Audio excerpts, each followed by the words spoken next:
Welcome to the Market Week in Review for the week ending March 26, 2021. I'm your host, Laura Bardowick, and joining us today is Chief Investment Strategist for North America, Paul Eidelman. Good morning, Paul. How's it going so far today? I'm good, Laura. How are you? Great, doing well myself. So, Paul, I was hoping we could touch on three stories, specifically COVID, which is always relevant, of course, then the potential US infrastructure package, and finally, what we're seeing from central banks across the world. So, let's go ahead and start from the top there. COVID, trends, what's going on globally, and in particular, how are different countries dealing with the vaccine rollout? Yeah, I think some very mixed news there actually over the last week or two now. Maybe on the more negative side, in Europe, there's been another sort of breakout higher in new infections in the region in places like Italy and Germany, for example. And in some cases, that's caused those countries to reinstate new lockdowns. So Italy's extended lockdowns.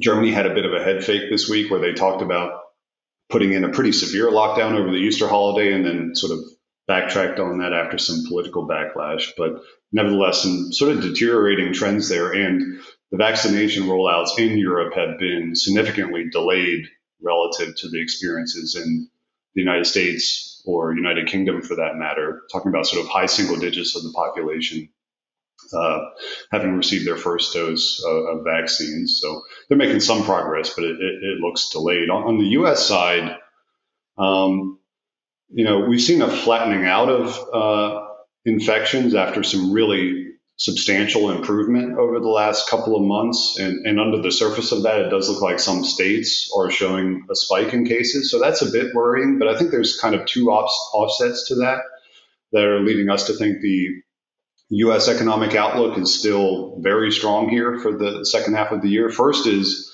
all of the fiscal stimulus that's been put through into the economy. We just had that American Rescue Plan passed at $1.84 trillion dollars, and a component of that, the stimulus checks for households, are flowing out right now and providing a lot of income support to push back against any disruptions to mobility.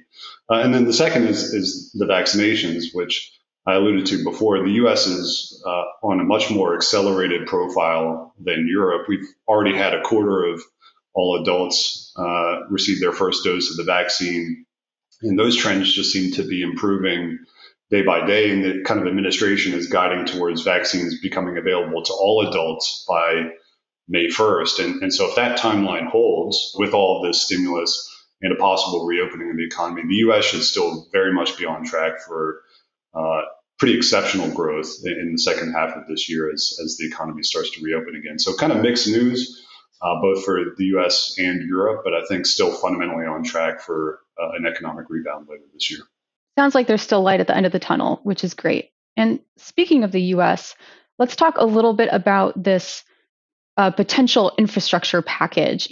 What's going on there? What should investors be paying attention to? And of course, when we start talking trillions of dollars, a key question becomes where is the money coming from?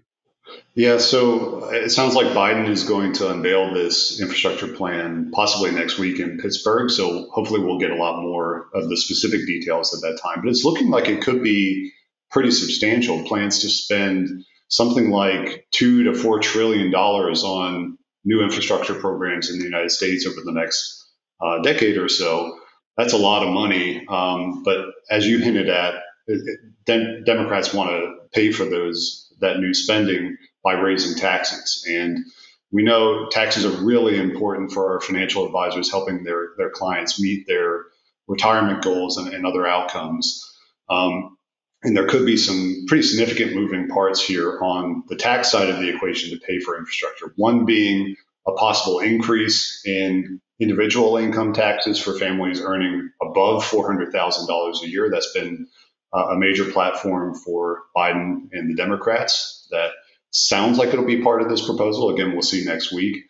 Another one, which is really interesting for investing, is a proposal to potentially raise the capital gains tax closer to ordinary income as well. And so I think focusing on these issues for tax efficiency and outcomes in portfolios will be really important as a watch point over the next week and next couple of months.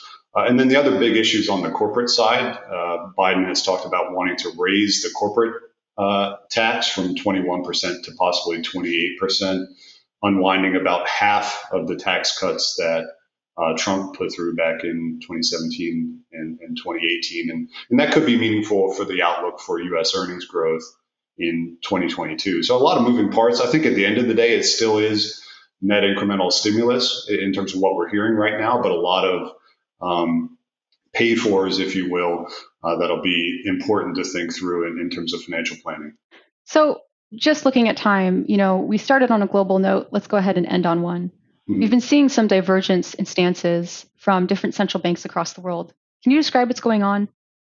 Yeah, very, very different messages around the world, actually. So we've had a couple of central banks start to guide towards removing accommodation now, which is quite interesting. And one of them is just to the north here. The Bank of Canada, one of their deputy governors, gave a speech this week where they announced they were going to remove their emergency liquidity programs that were put in place during COVID. And they actually are thinking about possibly tapering or winding down their quantitative easing asset purchase program as soon as next month or in the next couple of months. And that's actually a pretty significant surprise because typically the Bank of Canada will move in lockstep with the U.S. Federal Reserve because any deviations can have big implications for currency markets and through the currency impacts on the outlook for Canadian growth and inflation. But the Bank of Canada sounds like they've been quite impressed with the robustness of their recovery so far, and they're at least thinking about the possibility of winding down accommodation. So that was a surprise and I think interesting this week. Also in the developed markets, the Norges Bank, the central bank of Norway, is now guiding towards a possible rate hike in the second half of this year, which would be probably the first of the major central banks to actually raise interest rates. So some kind of hawkish guidance towards removing accommodation around the world. The one distinction, though, which is maybe the important one, is the United States, the Federal Reserve, still sounds very committed to providing maximum accommodation for some time. They had that important Fed meeting last week where the guidance was no rate hikes through the end of 2023.